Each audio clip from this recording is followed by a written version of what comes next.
حضرت بڑھ since daily مچ کس پلیٹ فارمس خیر مقدم تھی آئی ہرپور کی سرزمین پہ یہ ہم جیسے لوگوں کے لیے خوش قسمتی ہے اور آپ لوگوں کی کمی ہے ہمارے اس پورے دھرتی میں.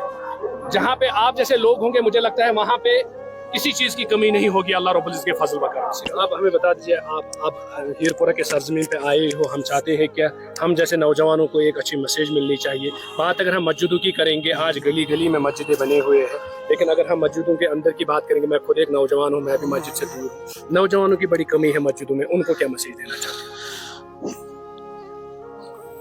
اللہ پاک کا سب سے پہلا حق ہے اور وہ حق تب تک ادا نہیں ہو سکتا جب تک ہم سجدہ ریز نہیں ہوں گی.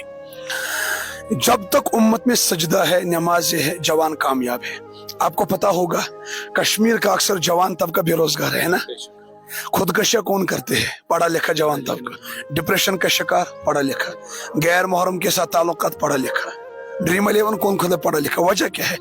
وجہ یہ ہے کہ جب یہ پڑھ کے آتے ہیں نا 60 لاکھ 70 لاکھ لگ چکے ہوئے, 80 لاکھ باپ نے لگائے, اس کے بعد جب یہ آتا ہے بے روزگار ہوتا ہے, پھر ڈپریشن کا شکار ہوتا ہے, غیر محرم کے ساتھ تعلقات جوڑتا ہے, آخر میں انجام ہوتا ہے خودکشی کرتا ہے. میں کہتا ہوں اس کو خودکشی کرنی تھی, ڈپریشن کا شکار ہونا تھا, اس کو مسجد آنا تھا. ابو داؤد کی روایت ہے, اللہ کے نبی علیہ السلام نے فرمایا جب بندہ بستر سے اٹھ کے مسجد آتا ہے اللہ کا جھنڈا عطا کیا جاتا ہے اور اللہ آواز دیتا ہے. دوسرے حدیث میں, میرے بندے آپ نے مجھے کچھ لمحوں میں یاد کیا, میں پورے دن کے آپ کو یاد رکھوں گا. یعنی دکان کھولنا آگ کا کام, برکت دینا میرا کام, پڑھنا آگ کا کام, روزگار میرا کام. ارے آپ ایسے ایک کلندر سے پوچھا گیا, میں کہتا ہوں ذلیل و خوار نوجوان کیوں ہوئے؟ 2 وجہ ہے. نمبر 1 بے نمازی, نمبر 2 بدکاریاں.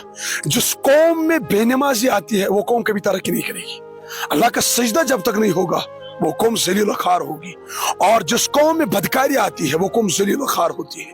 نمازوں سے اللہ کے نبی نے فرمایا نماز دین کا سر ہے, جس کی نماز نہیں اس کا دین نہیں. نماز اللہ کے نبی کو معاف نہیں ہوئی, صحابہ کو معاف نہیں ہوئی. نماز کے بغیر کوئی کلندر بن نہیں سکتا. نماز عین اسلام ہے, دین ہے. ایک بزرگ سے پوچھا گیا, یہ چٹکلا بھی ہے لیکن کلام بھی زبردست ہے. ایک بزرگ سے پوچھا گیا, ایک کتیا جب بچوں کو جنم دیتی ہے 6 8 اور 10 بچے پیدا ہوتے ہیں نا, آپ نے بھی دیکھا ہوگا گلیوں میں کتے 1 2 پیدا نہیں ہوتے, وہ 6 10. لیکن بھیڑ بکرے جو بچے دیتے 1 یا 2 دیتے ہیں. اس بزرگ سے پوچھا گیا لیکن پاپولیشن جو دیکھی جاتی ہے وہ بھیڑ بکریوں کی ہے, پیدا کون ہوتے زیادہ؟ پاپولیشن کن کی ہے؟ اور کسائی ذبح کن کو کرتے ہیں؟ بھیڑ بکریوں کو. وجہ اس نے کہا کتوں میں بے برکتی ہے, بھیڑ بکریوں میں برکت. پوچھا گیا کیسے؟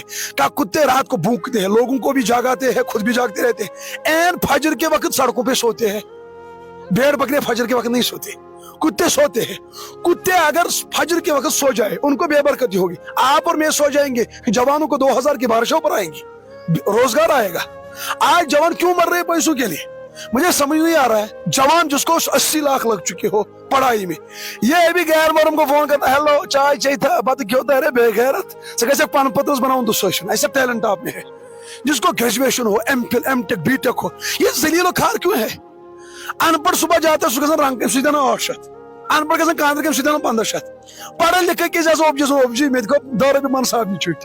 اس لیے وجہ ابھی بھی باپ کو پیسے کیوں مانگتا ہے؟ اصل میں ان پڑھ لوگ صبح اٹھ کے مسجد جاتے ہیں, پڑھا لکھا جوان طبقہ 10 بجے اٹھتا ہے. اللہ کے نبی نے فرمایا آفتاب روشن ہونے کے بعد جو اٹھے گا شیطان کانوں میں پیشاب کرتا ہے. مجھے کبھی جوان طبقہ کہتا ہے ہمیں نصیحت کہتا ہوں, میں کہتا ہوں ایک نصیحت, جس قوم کو صبح آفتاب بیدار کرے وہ قوم ذلیل و خوار ہوتی ہے. جس قوم کو آنکھوں میں آفتاب کی روشنی بڑی پھر بیدار ہو جائے.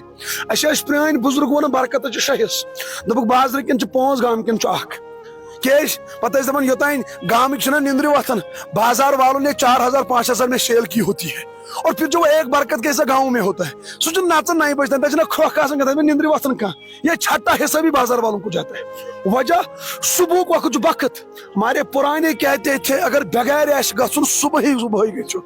آفتاب صبح روشن ہو کے اس اندھیری دنیا کو روشن کر کے جگاتا ہے کہ فجر نماز انقلاب ہے. جب تک جوان نماز کی طرف مسجدوں کی طرف نہیں آئیں گے, آپ یاد رکھو یہ بے روزگار رہیں گے, اللہ بچائے ذلیل ہوں گے, رسوا ہوں گے, بیماروں کا شکار ہوں گے, ڈپریشن کا شکار ہوں گے, جب تک ہم مسجدوں سے دور رہیں گے. مساجد ایک ہے تعمیری آباد, وہ تو میں نے ان کو کہا, اور ایک ہے مسجد کی روح, وہ ہے سجدوں کی آبادی. جب تک مساجد میں سجدے نہیں ہوں گے بستیوں کی بستیاں اللہ الٹ دیتا ہے, پھر عذاب کا انتظار ہے. تعمیر صرف کام نہیں کرتا ہے, صرف جسم کام کیا کرے گا؟ روح اصل میں غذا ہے. انسان میں جب تک انگلی کٹنے سے انسان بچتا ہے لیکن روح نکلنے سے نہیں بچتا ہے. تعمیر میں اگر کمی رہے